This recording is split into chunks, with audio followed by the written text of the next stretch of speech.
الحمد لله رب العالمين ثم الصلاة والسلام على أشرف الأنبياء والمرسلين سيدنا ونبينا أبي القاسم محمد وعلى أهل بيته الطيبين الطاهرين ولعنة الله على أعدائهم أجمعين من الآن إلى قيام يوم الدين اللهم صل على محمد وعلى محمد.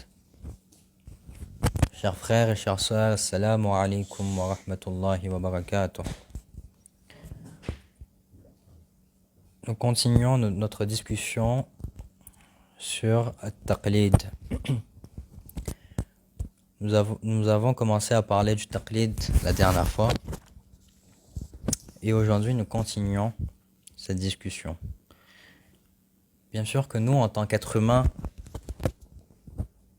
qui sommes croyants à Allah Azza wa Jal, et en tant que musulmans, nous avons des obligations, nous avons des choses qui sont wajib sur nous, nous avons des choses qui sont interdites pour nous. Et par extension, nous avons des choses qui sont recommandées, conseillées à faire, et des choses qui sont déconseillées à faire. Eh bien, comment moi, en tant qu'individu, je peux savoir ce qui est obligatoire sur moi, ce qui est déconseillé pour moi, ce que ma religion me conseille, me déconseille. Donc ici,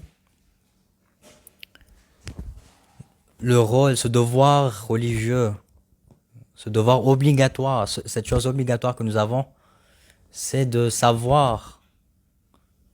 Parce que quand on ne sait pas, on ne peut pas appliquer. Si moi-même je ne sais pas ce qui est obligatoire et ce qui est interdit, je ne pourrai pas appliquer. Donc nous avons ce devoir qui est d'essayer de comprendre les choses. ويتحقق ذلك بأحد أمور. Donc, Sayyid Sistani, dans son livre Al-Masal al-Muntakhaba, et dans les autres livres, comme au premier chapitre qui parle du taqlid, nous explique qu'il y a différentes manières d'accomplir, différentes manières de savoir ce que nous devons faire ou pas dans la religion. Sayyid Sistani dit Al-Ijtihad, premièrement, c'est le Ijtihad, l'effort. Ijtihad vient de l'effort. C'est-à-dire que je consacre du temps, j'étudie les sciences religieuses, j'étudie le Coran, j'étudie les hadiths et les autres sciences qui y sont liées.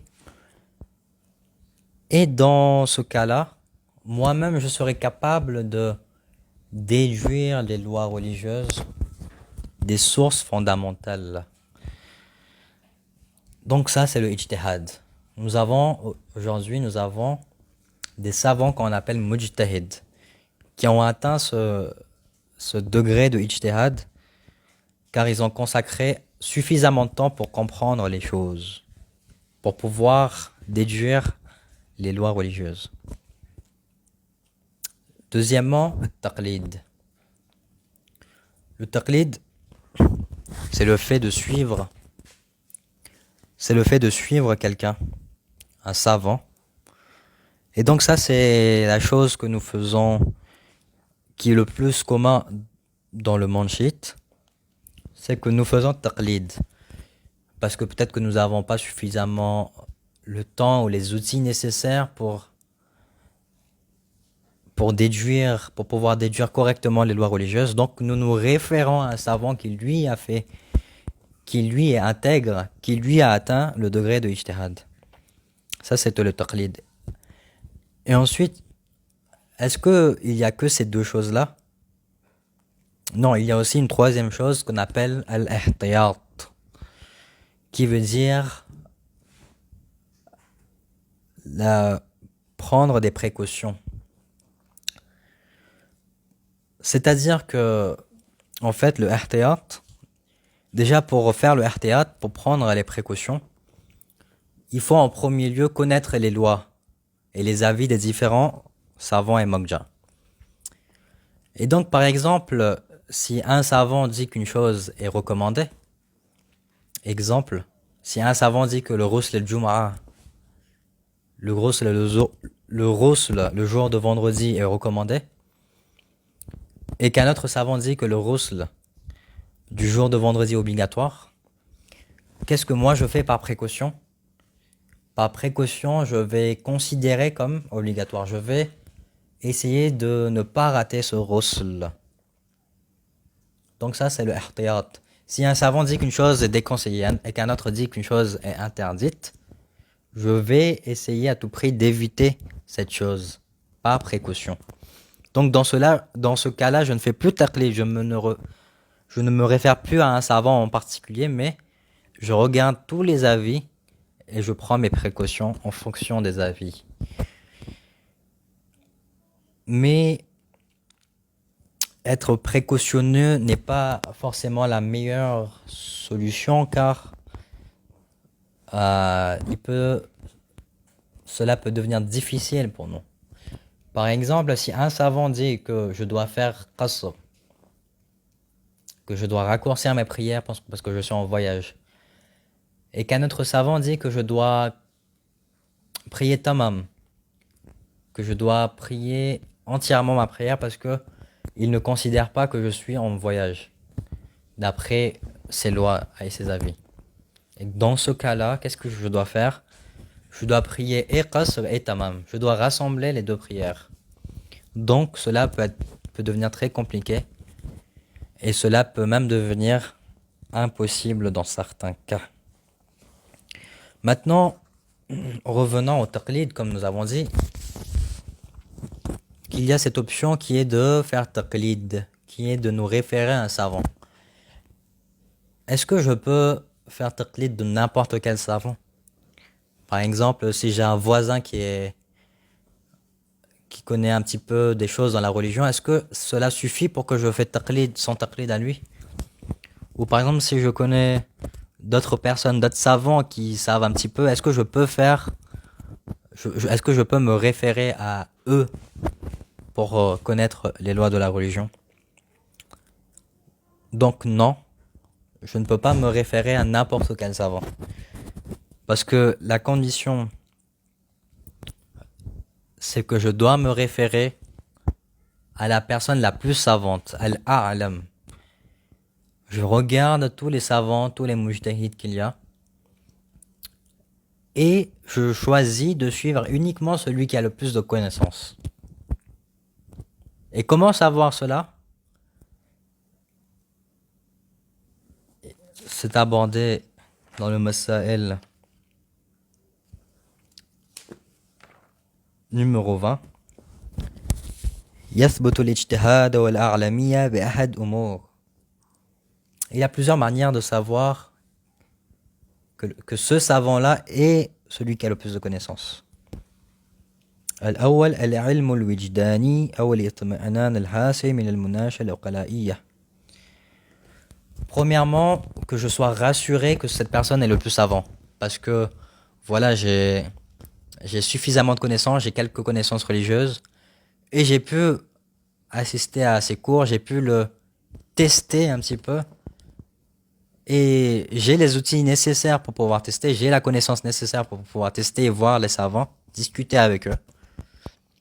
Et grâce à cela, j'ai moi-même déduit, je suis moi-même rassuré de la personne la plus savante. Je connais au fond de moi qui est la personne la plus savante. Dans ce cas-là, je me réfère à cette personne qui est la plus savante. Deuxième option, deuxième manière de connaître. Shahadatu adilayn bihima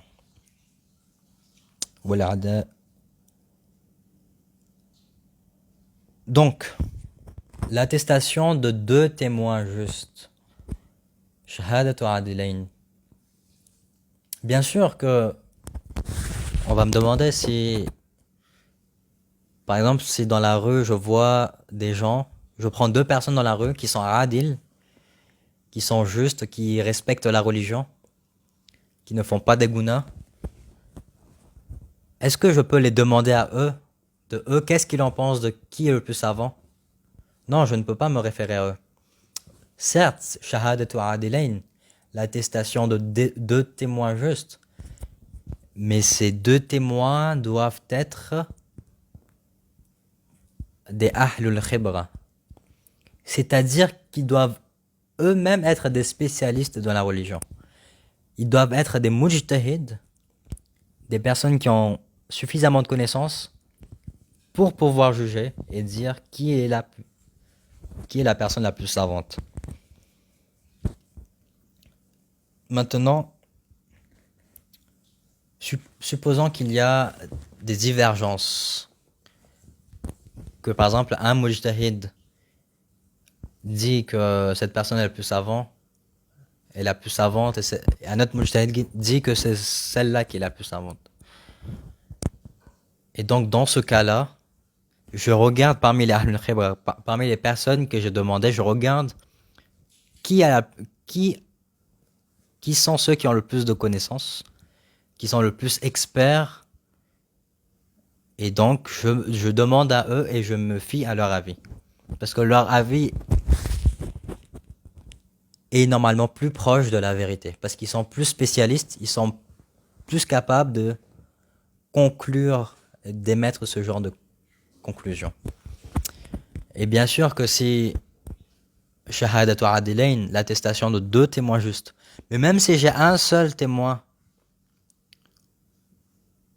même si j'ai une seule personne qui me dit que par exemple c'est ce mujtahid là qui est le plus a'lam, qui est le plus savant, et que je suis rassuré par cela, je le itmi'anan, et que cette personne qui m'a dit c'est un thiqa, c'est une personne digne de confiance, alors je peux accepter son témoignage. Voilà. Wa akhiru da'wana walhamdulillahi rabbil alamin.